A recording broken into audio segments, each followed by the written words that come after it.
Hi, this is Bill Kenower for Author Magazine, and today I'm in the Pacific Northwest Writers Association's Writers Cottage in Issaquah, Washington, with Nicole Persun, aka Jennifer Gold, author of The Ingredients of Us.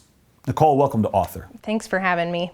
So, Nicole, I've known you for a while, and I think I met you in a way before I ever met you person to person, because I think your father sent me some book reviews you were thinking of writing for Author Magazine back when you were just, I don't know, 13 or something. Is that possible? I forgot about that. Yeah, I think I was, 14 maybe? Right. 14 or 15, So you were just, yeah. So you're that young, you were already, my guess is you were interested in writing even before then. I was definitely interested in writing before then, but it was, like, I was a little embarrassed about it. So I started... What do you mean? I started writing a novel when I was 13, and I did not tell anybody about it because my dad's a writer. Yeah. And so it was always one of those like, oh, you're doing something just like for, with your dad. And Right. It was like a weird sense of pressure, knowing that he was a writer and he would have a different sort of eye with it. And so I didn't tell him about it for a while. Oh, and then really? I got about halfway through writing that novel and realized I knew nothing about writing and asked him for help. It's unusual, I've interviewed a ton of writers, and very few of them were raised by another writer. There's a couple. Yeah. And Andre Dubusse, one of my favorite examples, but Yeah. there aren't many. Yeah. And so maybe before we get into you, just talk a little bit about that experience of being with someone who he's been at this has been his other passion, or his main totally. passion, Yeah. his whole life, from what I can tell. He's always made a living writing. Since I was a kid, he has always made his living writing, whether it's through technical articles, writing novels, he writes poetry, he does pretty much everything. Yeah. Like I said, I was a little embarrassed even telling him about it because I was intimidated by that. But it's been... He's a supportive guy. He's extremely supportive. He's not one of those. No, he's not one of those at all. No, exactly. But that's kind of my personality more than his, you know. So when I initially went to him and looking for advice and basically admitting I have no idea what I'm doing. I started writing a story. I like doing it. What do I do now?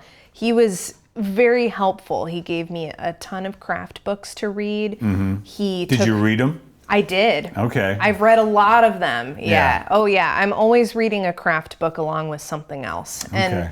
And he took me to the PNWA conference when I was 15. And that was kind of, I didn't know this, but they have since told me that was kind of their test for whether or not I was serious about it. Because They, mean your parents? My parents, because I have been interested in a lot of things. Sure. Well, that's the nature of being a young person. Oh, totally. Yeah. So taking me to the conference was kind of their, how serious is she about this? Right. And I was 15. I was a junior in high school. And so, I was looking ahead to college and some of those other things. And so that was really is she really interested in this? Is this really a path that she might want to take? Right. And of course, I went into my first class and was blown away, loved it. Really? Oh, totally. Yeah, totally. And I knew at that conference I wanted to be a writer.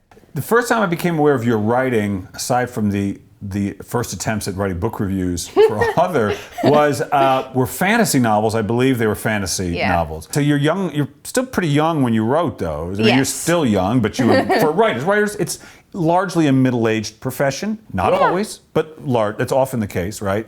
But you were a very young person. You probably wrote those in your late teens, early 20s. My first publishing contract with Book Trope I signed a month before my 17th birthday. Holy smokes.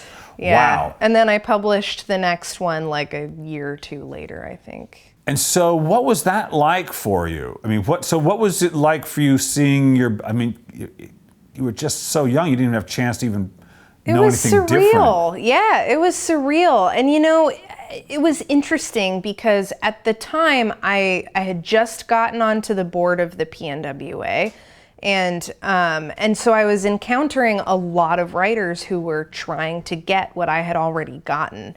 Right. And so it was it was interesting. Like in some ways I felt a little guilty. In other ways, I mean, of course I was really excited, and mostly it just gave me hope that I could make a living this way. I could live my life with this way. Right. I could be a writer without having that plan B that a lot of people tend to ask you about. Sure. So, so it was an interesting experience. And so early on in your life, you had the experience of actual audience members, readers, reading your stuff and what that's like. Totally. And just all the variety of responses and just the normalness of it. Yeah. Or the abnormalness of it even. Oh, yeah. And right? I think understanding early on that once you put it out in the world, it's not yours anymore. No, you got to not. let it go. Yeah. And people are going to bring their own baggage. They're going to bring their own ideas. Yeah. And it's really, a professor of mine once said, it's a little more like a handshake where you're extending your hand and they're meeting it. Yeah. And it takes two people, and it's me connecting with a reader and they're reaching their hand out as well. So you wrote science fiction, you wrote the fantasy novels because you started reading fantasy. That's where you became did the natural thing. But then what happened there? So you then wanted to write in a contemporary book.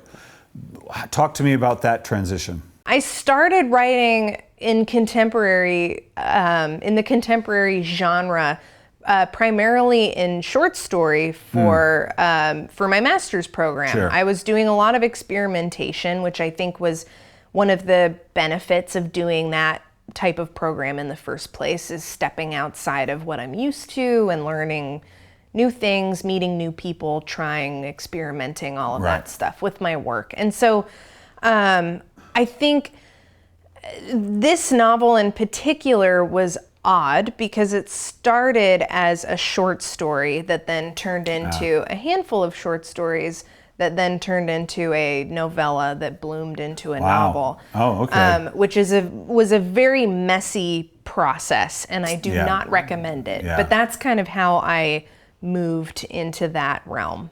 So, and you found you were interested in it because, I mean, it's very different. Totally. I mean, it's the same, there's a lot of this, obviously, 90% of it's the same as writing fantasy, but there is that 10% where you have to, there's this world and you can't make up as much stuff.